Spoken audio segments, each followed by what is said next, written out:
how confident are you that inflation is going to actually moderate a bit more consistently from here? Well, Tom, it's certainly tracking according to our expectations, and this suggests that what the government and the Reserve Bank are doing to bring down inflation, they're working together in concert.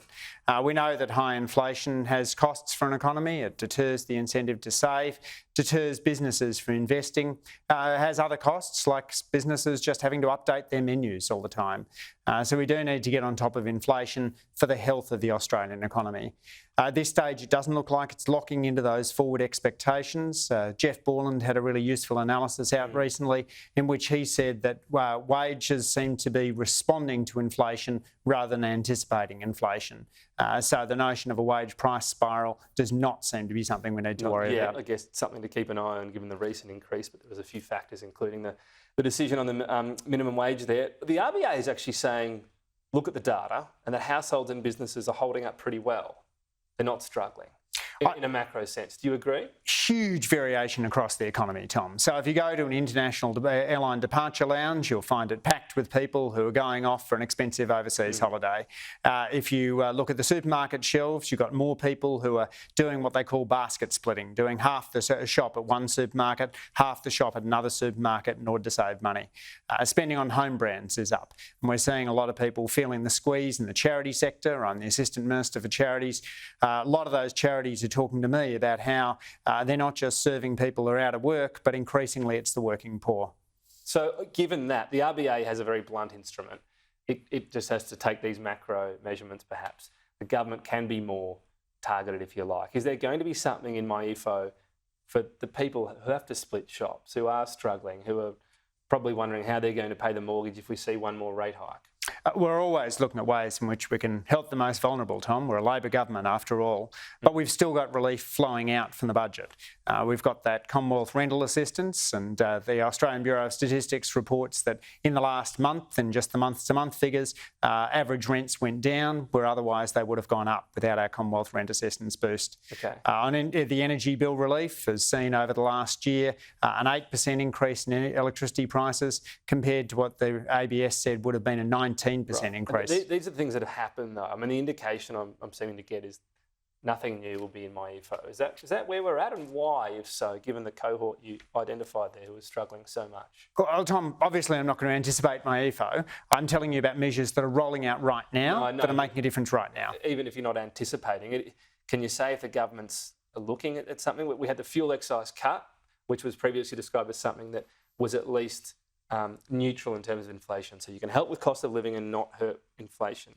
Are there other measures like that?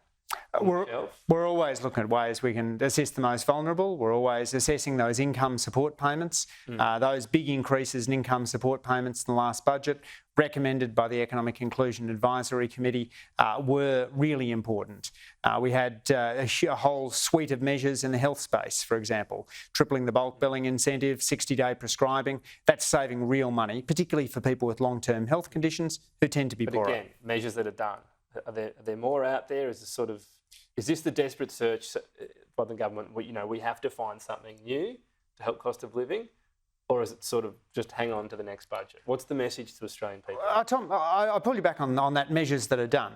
These are measures that are helping people right now. Right now, there are Australians walking into pharmacies, paying half as much for the medications for their long-term health positions, and saving money as a result. Now, but of course, inflation is still up there and very high, even with these measures. We've got inflation coming down. We need a government that's working in concert with the Reserve Bank. We've delivered the first surplus in 15 years. That's really important because the kind of unfunded cash splash that the former government engaged in was only going to fuel inflation, only going to make it more likely to have the Reserve Bank raising rates. The Reserve Bank has said that what we're doing is putting downward pressure on inflation. The ABS estimates it's taken half a percentage point off inflation. We had the PM say no changes planned on the stage 3 tax cuts. Would you have to indicate that's happening well ahead of time? You couldn't just announce it in the May budget. That would be too late for people planning their lives and their budgets. Is that fair to say? We have no plans to change the stage 3 tax cuts, Tom. Simple as that. But in terms of if situation change, facts change, you might change your mind. Would that be too late, that notice? You would tell people ahead of the May budget? Tom, I've given you a clear answer, and now you're asking me, hypothetically, if you were lying, what would the answer be? I'm giving you a very straight answer. We have no plans to change stage 3 tax cuts. You could just say, does no plans mean you simply won't? They're going to come in on July 1. We simply won't. They're going to come in on July 1. They're legislated. That's the stage 3 tax cuts. Right. So it's beyond no plans. It's just simply not happening. No Yeah. change. No, we're not changing the stage 3 tax cuts. Okay. We are doing a huge amount to assist the most vulnerable through a cost of living crisis while delivering the first surplus in 15 years. Do you see them as fair, personally, stage 3? They're legislated. They're not the way in which we would have put the tax cuts together, but we went to the last election really clearly saying to the Australian people we weren't touching them, and that remains our position. So in an ideal world, you'd get in there and tinker maybe, same money and just distribute it in other ways? It's not Doctor Who, Tom. We're not jumping back into a time machine. These are the tax cuts that have been legislated. Labor's leaving them in place. Okay. Andrew Leigh, appreciate your time. Thank you.